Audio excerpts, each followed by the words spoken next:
गइलू झंडील लागे चीज तोहर बाटल बा,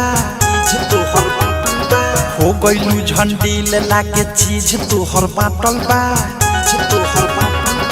कथी करेलू ये बॉबी एरी तोहर बाटल बा, कथी करेलू ये बॉबी एरी तोहर बाटल बा।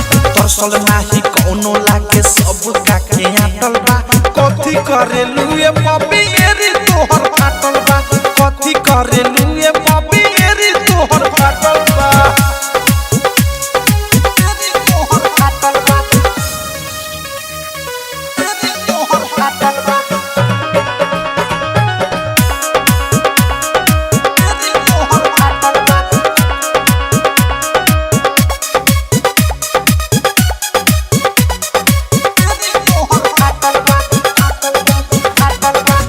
रहिलू बीजी तू काथी करे में, देखिले हते हते घूमे सरे में।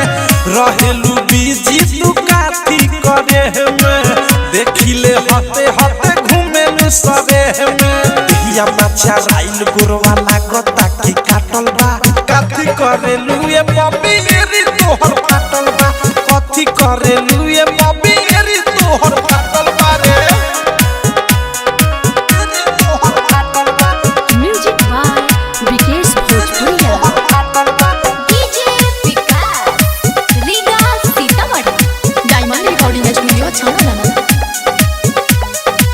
छन भर घर में न रहेलू सुध से, कहलू सुधर जाए में प्रेमी औध से बुध से।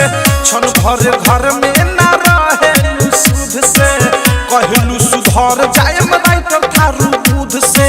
अनुराग मुकेश यामी साहिल के चाटल बा, कथी करेलू ये बॉबी एरी तोहर बाटल बा, कथी करेलू